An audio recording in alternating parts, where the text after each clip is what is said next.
Ya, baik. Bismillahirrahmanirrahim. Assalamualaikum warahmatullahi wabarakatuh.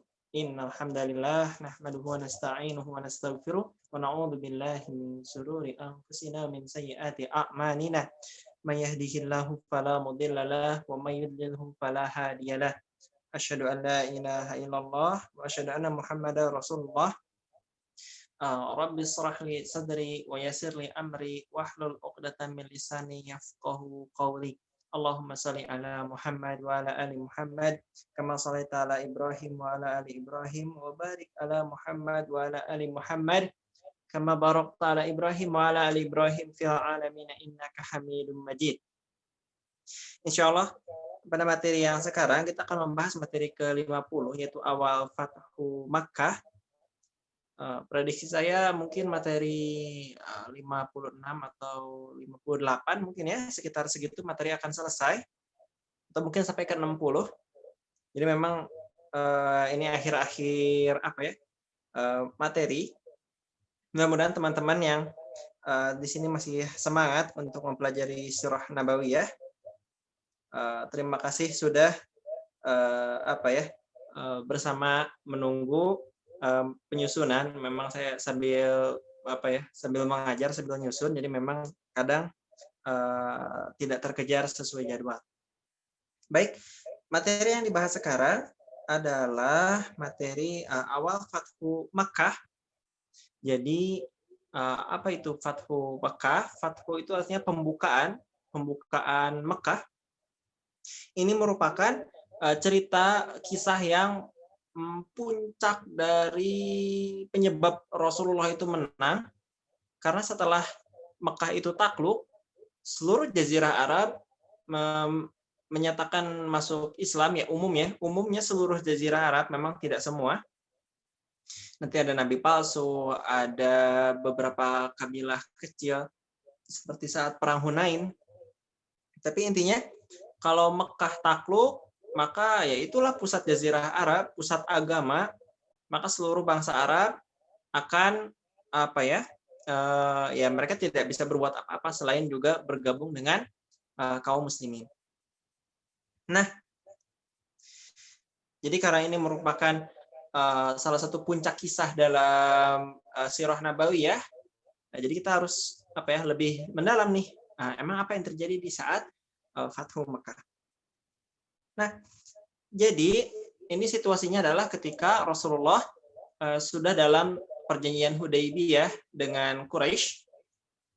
Jadi inti dari perjanjian Hudaybiyah itu diantaranya adalah bahwa Rasulullah dengan Quraisy berdamai selama 10 tahun, dan selama perjanjian ini berlangsung maka kabilah-kabilah di luar Quraisy, di luar muslimin itu bisa bergabung untuk bersekutu dengan salah satunya, dan karena bersekutu bergabung maka akan dianggap sebagai satu golongan. Di luar sana ada dua kabilah yang bergabung. Pertama adalah kabilah Khuza'ah. Dulu kalau teman-teman masih ingat, masih awal sekali, suku Khuza'ah dulu merebut kekuasaan dari kabilah Bani Jurhum. Nanti Khuza'ah juga direbut lagi oleh siapa namanya saya lupa. Jadi intinya nanti ini ya, yang merebutnya itu adalah keturunan Nabi Ismail. Saya lupa tapi nama persisnya.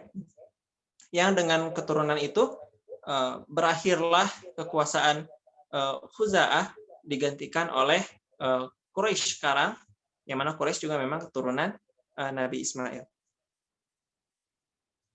Nah, jadi kalau suku Khuza'ah itu jumlah mereka banyak dan tinggal di pinggiran kota Makkah. Mereka karena banyak yang masuk Islam, akhirnya mereka bergabung dengan Rasulullah dalam perjanjian Hudaybiyah. Berbeda dengan Bani Bakar tidak ada yang masuk Islam. Dan memang karena Bani Bakar itu dari dulu ya merupakan musuh bebuyutan suku Khuza'ah, maka dengan masuknya suku Khuza'ah pada kubu kaum muslimin, Bani Bakar dengan mantap masuk dalam satu kubu dengan Quraisy. Jadi sekarang ada Khuza'ah dengan kaum muslimin, dianggap satu. Di sini ada Quraisy dengan Bani Bakar dianggap satu.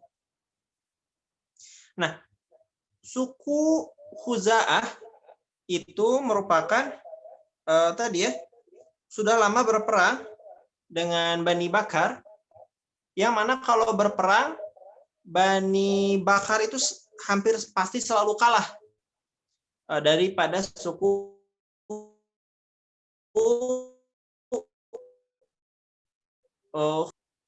ada dendam dari Bani Bakar terhadap Khuza'ah, ingin sekali mereka untuk menang dan membunuh Bani Khuza'ah. Nah, yang sekarang dilihat adalah bahwa situasi mereka terikat perjanjian damai, dan suku Khuza'ah tentu mereka tidak membawa senjata karena merasa aman ya. Sudah lagi tidak ada perang, sudah dalam terikat perjanjian damai, dilindungi kaum muslimin.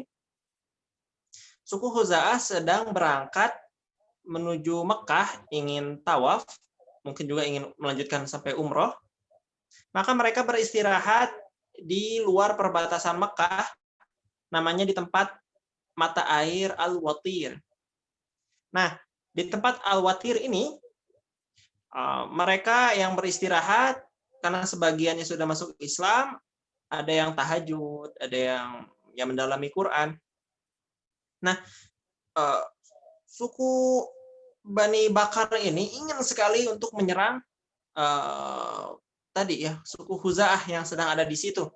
Maka Naufal, kepala suku dari Bani Bakar, mendatangi para petinggi Quraisy dan meminta izin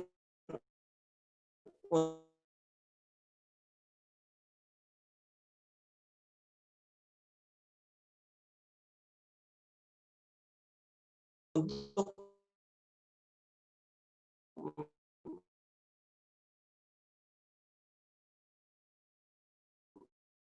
minta didukung. Ini kita akan cek apa terdengar suaranya? Terdengar, syukur. Baik, balik lagi. Kalau di saya ini ya sinyalnya agak lelet. Baik, balik lagi. Nah, jadi Bani Bakar, Naufal mengunjungi para petinggi Quraisy dan minta izin untuk berkhianat dalam perjanjian Hudaybiyah. Awalnya Quraisy tidak mau untuk berkhianat, namun muncul 4 orang, yang mana 4 orang ini merupakan pucuk-pucuk tertinggi pemimpin di Bani Quraisy. Yang pertama adalah Ikrimah bin Abi Jahal. Yang kedua adalah Safwan bin Umayyah bin Khalaf. Ikrimah bin Abi Jahal itu kan berasal dari anaknya Abu Jahal. Ya, Abu Jahal itu berarti Bani Makhzum, yang mana merupakan salah satu kabilah yang sangat besar di kota Mekah. Sedangkan Safwan bin Umayyah bin Khalaf ini merupakan kabilah Bani Umayyah berarti ya. Yang mana juga merupakan kabilah yang besar di dalam tubuh Quraisy. Kemudian muncul yang ketiga adalah Suhail bin Amr, dan berikutnya adalah Huwaid bin Abdul Iz. Kalau Ikrimah sepakat membatalkan karena dia masih dendam Abu Jahal meninggal di perang Badar. Yang juga Safwan punya alasan yang sama, bahwa bapaknya Umayyah bin Khalaf meninggal di perang Badar. Suhail bin Amr ini sebenarnya jahat ya, karena dia yang menuliskan perjanjian Hudaybiyah. Dia yang berjanji supaya tidak berkhianat, malah dia yang mendukung pengkhianatan Bani Bakar untuk berperang dengan Bani Khuza'ah di malam gelap sekarang. Dan juga yang terakhir Huwaid bin Ibnul Iz. Abdul Iz. Dia juga adalah saksi dari perjanjian Hudaybiyah. Jadi baik penulis maupun saksi mereka sepakat untuk membatalkan perjanjian Hudaybiyah. Maka pemimpin-pemimpin Quraisy yang lain tidak bisa banyak bertindak. Mereka diam, tidak iya, tidak enggak. Mereka pasrah pada alur Quraisy yang ternyata malah mendukung untuk peperangan yang juga memang sebenarnya sangat memalukan. Nah, akhirnya karena sudah dapat dukungan, Bani Bakar Naufal ini datang ke Bani Bakar ini datang tadi ya Naufal ini ke Al-Watir di gelap malam. Di hadapan dia ada Bani Khuza'ah, ada ribuan orang yang sedang ingin masuk Mekah. Namun ini bukan tanah haram ya, masih di luar tanah haram.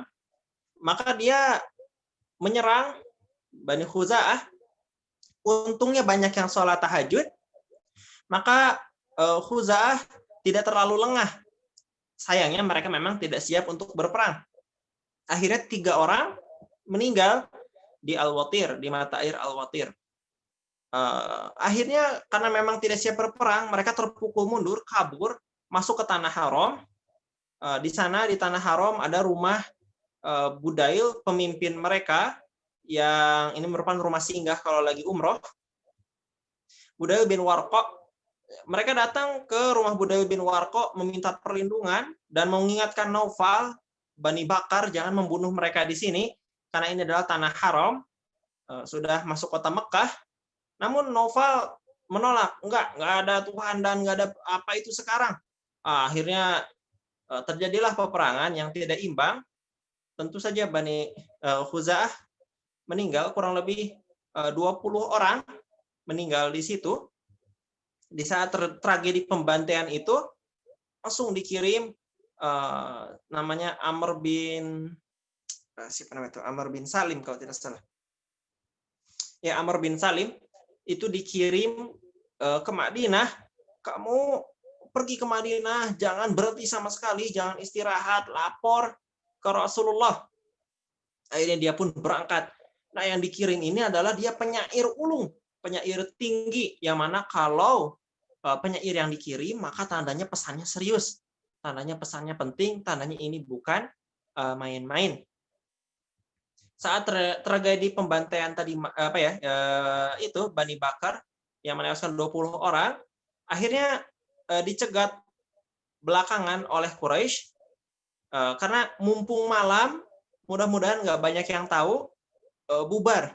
Jangan sampai nama mereka malu di hadapan Jazirah Arab karena membatalkan perjanjian, membunuh orang di tanah haram, di luar peperangan. Oh, ini berarti memalukannya berlapis-lapis.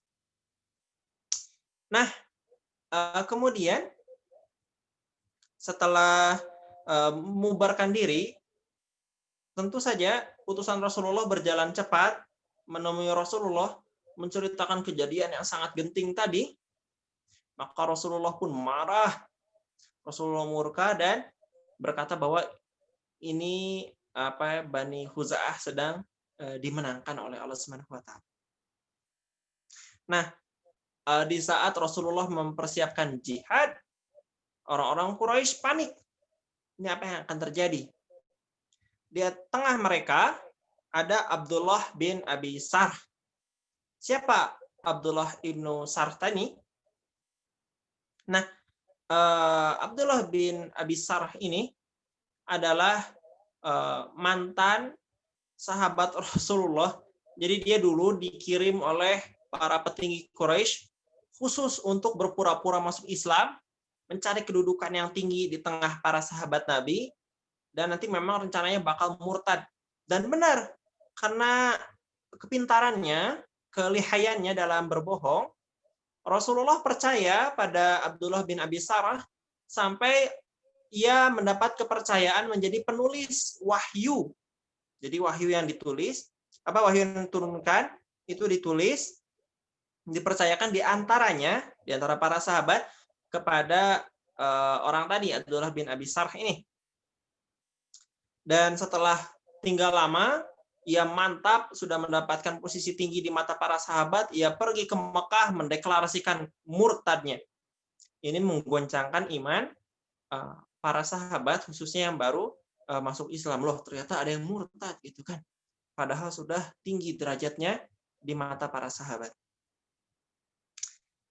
Kemudian Abdullah bin Abi Sarh ini tadi ya sedikit latar belakang. Abdullah bin Abi Sarh di rapat di hadapan para Quraisy menghadapi pembantaian Bani Khuza'ah, pembatalan sepihak yang berkhianat perjanjian Hudaybiyah ini, ia memberi saran karena dia yang paling mengetahui Islam, maka dia tahu bahwa Rasulullah pasti memilih satu dari tiga hal. Yang pertama adalah meminta Quraisy membayar diat, denda atas 23 orang yang tewas dalam pengkhianatan perjanjian Hudaybiyah. Dalam Islam, dan juga memang dalam tradisi jahiliyah juga, namanya diat itu terserah, jumlahnya itu terserah keluarga korban, keluarga mayit. Quraisy nggak mau. Satu orang meninggal aja, pasti diatnya akan dimahal-mahalkan. Apalagi 23 orang. Pasti mereka akan meminta seluruh harta di kota Mekah. Maka Quraisy menolak, nggak bisa ngasih diat. Apa pilihan kedua? Yang kedua adalah bahwa Rasulullah pasti meminta mereka untuk membiarkan Bani Bakar dihukum, tentu hukuman mati, dan Quraisy tidak boleh menolong Bani Bakar. Quraisy tidak bisa tidak menyelamatkan sekutunya. Kenapa? Karena dalam tradisi jahiliyah, keluarga, sekutu, siapapun, walaupun dia salah, maka harus dibela mati-matian. Makanya nggak bisa. Kalau kita melepaskan persekutuan ini, maka di masa yang akan datang tidak akan ada lagi yang mau bersekutu dengan Quraisy, karena tradisi jahiliyah bahwa melindungi sekutu benar ataupun salah tidak lagi dianggap di orang-orang Quraisy. Maka pilihan yang terakhir, yang ketiga adalah berperang. Maka ya Quraisy juga sebenarnya nggak mau perang. Gimana ini kan? Nggak ada pilihan. Rasulullah pasti marah. Nggak mungkin dikasih harta. Nggak mungkin. Tadi apa yang kedua? Nggak mungkin membiarkan Bani Bakar dihukum mati begitu saja. Juga berperang juga mereka nggak siap. Orang Quraisy itu kalau mau berperang bisa setahun persiapan ya. Nggak semudah kaum muslimin. Panggil jihad, jihad. Nggak bisa. Nah, di saat situasi yang seperti ini ya udah dikirim aja Abu Sufyan. Sebelum berita perjanjian ini dikhianati sampai ke Rasulullah, ini perjanjiannya dikukuhkan, diperpanjang kalau bisa ke Rasulullah sebelum Rasulullah tahu apa yang sebenarnya terjadi. Makanya dikirimlah Abu Sufyan ke Madinah untuk mengukuhkan perjanjian, bahkan kalau bisa memperpanjang perjanjian damai agar tidak terjadi peperangan antara muslimin dengan Quraisy. Yang mereka tidak tahu bahwa pertama tadi siapa? Amr bin Salim ya.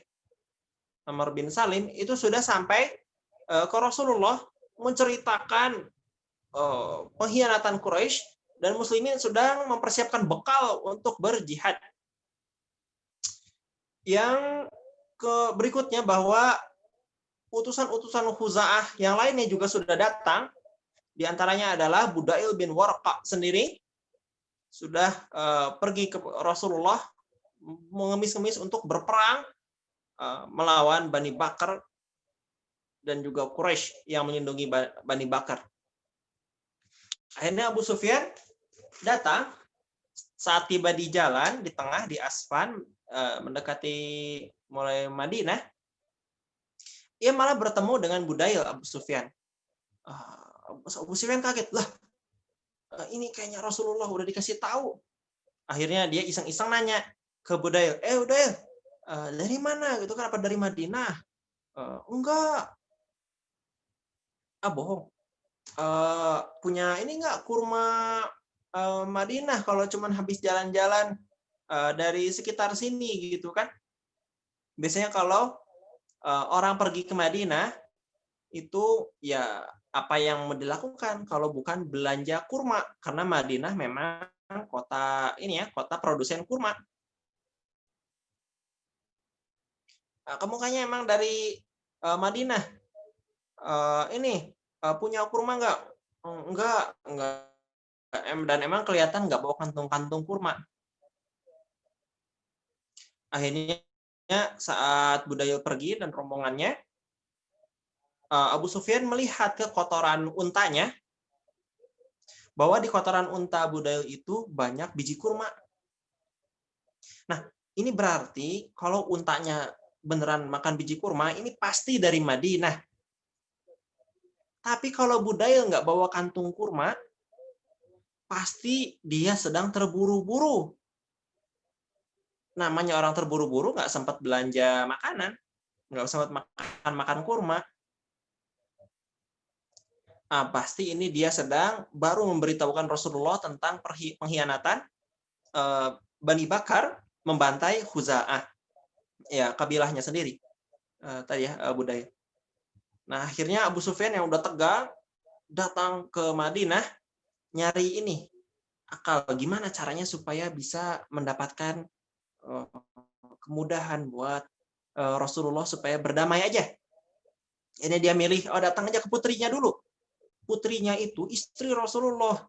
Ya kan perempuan pandai ngebujuk. Akhirnya datang ke anaknya namanya Ummu Habibah. Baru datang, ya ayah anak lama nggak ketemu kan harusnya so sweet tuh.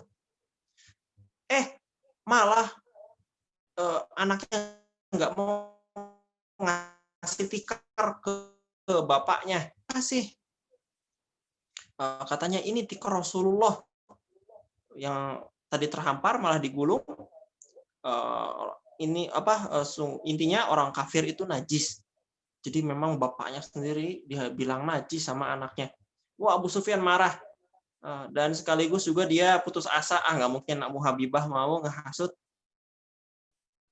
Rasulullah supaya damai. Akhirnya dia pindah langsung ke Rasulullah, minta pengukuhan perjanjian, namun malah digantungkan jawabannya sama Rasulullah. Rasulullah intinya nggak mengubah perjanjian kok. Itu kan jawaban menggantung ya. Ya memang tidak berubah perjanjian. Kalau dikhianati ya berarti bubar perjanjian. Akhirnya karena digantungin sama Rasulullah, pindah ke Abu Bakar. Abu Bakar nggak sudi berbuat apapun untuk Abu Sufyan. Akhirnya pindah lagi ke Umar bin Khattab. Umar bin Khattab malah dengan kasar, ngapain minta saya melindungi kalian? Kalau saya punya debu aja, itu pasti saya pakai buat berperang dengan kalian. Jadi memang malah bertambah permusuhan. Akhirnya pindah, ya siapa lagi? Ali bin Abi Thalib. Mantu Rasul, ada cucunya juga. Minta ke Ali, Ali nggak mau melangkahi Rasulullah dalam keputusan apapun. Akhirnya ngelihat cucu Rasulullah masih kecil-kecil, minta ke Fatimah. Fatimah itu cucu-cucunya mintalah perlindungan ke cucu-cucunya gitu kan buat melindungi Quraisy. Ya ini permintaan aneh akhirnya. Bagaimana mungkin anak kecil bisa melindungi, memberikan perlindungan baik ke melangkahi kakeknya sendiri, ditolak gitu aja. Ya Abu Sufyan stres. Nah siapa lagi? Udah nggak ada jalan. Malah ya akhirnya Abu Sufyan mintanya nasihat ke Ali. Ali ini gimana dong kok saya berat harus ngapain? Kata Ali, ya udah, kamu kan memang pemimpin Bani Kinanah, pemimpin di Mekah dan sekitarnya. Ya udah, beri aja tuh perlindungan ke orang-orang Quraisy atas namamu gitu kan. Habis itu langsung pulang. Abu Sufyan yang udah putus asa ya apa boleh buat ngikut aja. Datang ke dekat Masjid Nabawi, akhirnya mengumumkan perlindungan bagi orang-orang Quraisy di bawah namanya. Habis itu dia beneran pergi aja, udah putus asa. Ya akhirnya yang nggak berfungsi apapun. Muslimin tidak mungkin mengiyakan Abu Sufyan, dan sampai ke Mekah pun Abu Sufyan ya diketawain, ngapain itu mah dipermainkan namanya. Orang Rasulullah nggak mengiyahkan sama sekali perlindungannya juga. Gitu. Jadi memang sudah putus asa.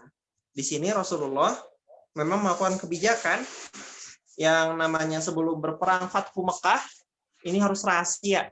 Kenapa rahasia? Supaya Mekah bisa menyerah, tidak mempersiapkan apapun, tidak melawan apapun, tahu-tahu digempur oleh banyak pasukan, akhirnya mereka menyerah, tidak melakukan perlawanan sama sekali. Baik, besok insya Allah kita lanjutkan materinya. Mudah-mudahan materi malam ini bisa dimengerti, seru ya. Apa lagi? Mudah-mudahan dapat dipahami. Jadi intinya adalah di awal, kenapa ada Fathu Mekah? Karena sekutu Quraisy yang terikat perjanjian juga, Bani Bakar, membantai Bani Khuza'ah, sekutu kaum muslimin, di tanah haram. Dalam perjanjian Hudaybiyah dibatalkan begitu saja, dibunuh, dibantai mereka di tengah malam, tanpa senjata, tanpa persiapan perang. Akhirnya Rasulullah tahu dan mempersiapkan diri, walaupun Abu Sufyan datang, meminta diperpanjang, ditolak. Begitu ya. Itu inti dari pembahasan malam ini. Besok insya Allah kita akan membahas bagaimana jalannya Fathu Mekah. Mudah-mudahan sampai selesai. Besok hari Sabtu ya, bisa nggak ya? Atau mungkin kalau nggak besok Senin berarti. Terima kasih. Mari kita bersolawat dulu kepada Rasul kita dengan salawat Ibrahimiyah. Kita bersolawat, mudah-mudahan dengan ini menjadi jalan Allah mempersatukan kita dengan Rasulullah di surga, karena kita mendoakan kebaikan bagi Rasul. Allahumma salli ala Muhammad wa ala ali Muhammad kama shallaita ala Ibrahim wa ala ali Ibrahim wa barik ala Muhammad wa ala ali Muhammad kama barakta ala Ibrahim wa ala ali Ibrahim fil alamin innaka Hamidum Majid. Mari kita tutup dengan doa kifaratul majelis. Subhanakallahumma bihamdika asyhadu an la ilaha illa anta astaghfiruka wa atubu ilaik. Kita istighfar yang khusyuk. Astagfirullah, astagfirullah, astagfirullah. Mari kita berdoa untuk kedua orang tua kita. Allahumma gfirli wa liwalidayya warhamhuma kama rabbayani shaghira. Amin. Allahumma amin. Terima kasih teman-teman untuk kehadirannya malam ini. Mudah-mudahan kita semua reuni di surga Firdaus, surga paling tinggi, surga paling tengah, sumber mata air segala surga di bawah arsy-Nya Allah bersama para nabi, para rasul, as-siddiqin, asyuhada, as-sabirin. Insyaallah. Amin. Terima kasih. Yang benar dari Allah, yang salah dari saya sendiri. Assalamualaikum warahmatullahi wabarakatuh.